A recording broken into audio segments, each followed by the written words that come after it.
So a drought and famine has already gripped mankind. And then this man comes, the Dajjal. With him a river of fire and a river of water. And he enters into a village amidst the people. And he says, do you believe in me? I am your Lord. And when they believe, he tells the sky rain, and rain comes. Tells the earth, produce your produce, and it will produce its produce. This man, Al-Masih al-Dajjal,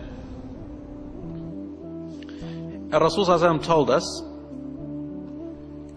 will cause fitna to all people with everything that Allah has given him of powers.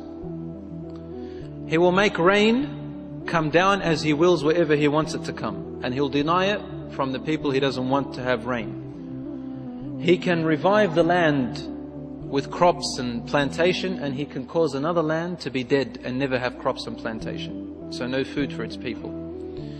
And many other powers which Allah has given him in order to test the people as one of the final tests for mankind towards the end of the last time. He is also called Al-Masih, not only because of the eye that looks like it's been wiped off, but also the word Masih in Arabic means that the one who will spread out through the world. He will go everywhere in the world. He will reach every place in the world and occupy it except for two places, Mecca and Medina.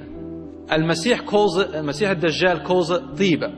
Tiba means Medina and Mecca. He will not be able to set foot, he will not be able to go into it. But he will reach its borders, and he will try to deceive the people who are in there. He will go to a dead person, tell a person, a Bedouin, if I bring your parents back to life, would you believe that I am your Lord? He will say yes. He says rise, and two shayateen will come in the image of his parents and will say, son, listen to him, he's your Lord. Do you see Iman is shaken to its core? How do you not believe your eyes? He'll say that I am God, Ana ilahukum. And then they'll say, what proof do you have? He said, only God can raise the dead. He said, okay, what if I raise your parents from the dead? They said, yes, we'll believe your God. So he will be able to get the jinns, the shayateen, to work for him, and they will speak to them. And so the people, non-Muslim people and the weak Muslims will follow him. He will tell the earth, spit out your treasures. The hadith says, like bees, gold and silver and diamonds will come out of the ground and follow him. Rasul ﷺ kept on speaking about Ad-Dajjal. That day, the companions said, we feared, because he told us that his time was so near, so close, that we started to feel as if he's just behind the trees somewhere. And his time is coming very close. Ad-Dajjal will live for 40 days, as we said. In the first day, it'll be as long as a year. The second day, as long as a month. Third day, as long as a week. And the rest of the days, normal. And there will be one man who will do something. Rasul ﷺ says, I know him, and he is the best man on that day. He will come warning the people, saying he is not God. He is not God. He is a Dajjal. He is the Antichrist. And they will say, what are you saying about our Lord? So they'll bring him to him. And he will say, I am your God. Look what I can do. He said, you are the liar, and the Prophet ﷺ told us about you. So he'll bring a saw, and he'll saw him in half.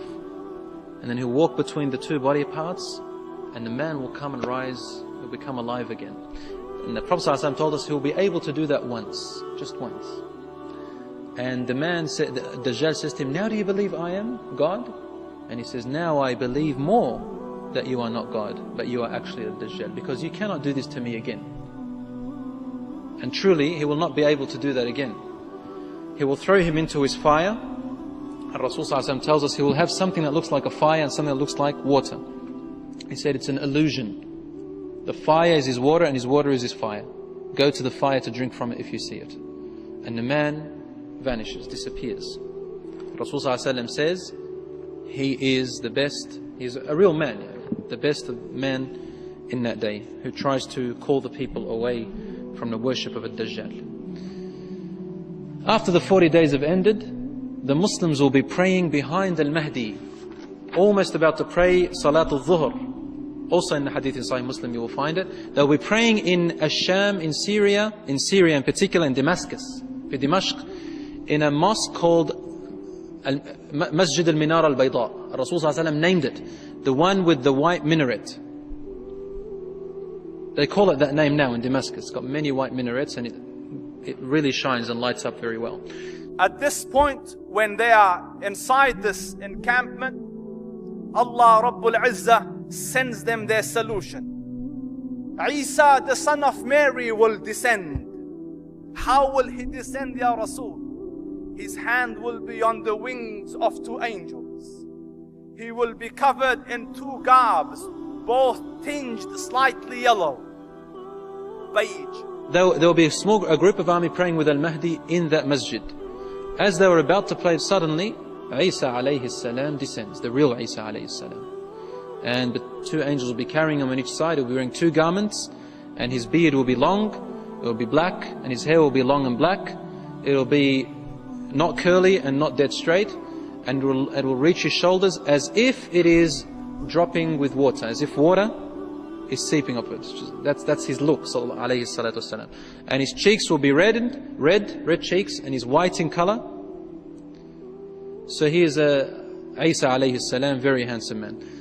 Will come down and he will enter this masjid, and the Muslims will notice him, and Al-Mahdi will walk back so that Isa alayhi salam can pray Imam, and he will say, every nation has its own Imam which Allah has appointed, and you are the appointed Imam of this nation, so remain in your position. So Isa alayhi salam comes down for a different purpose,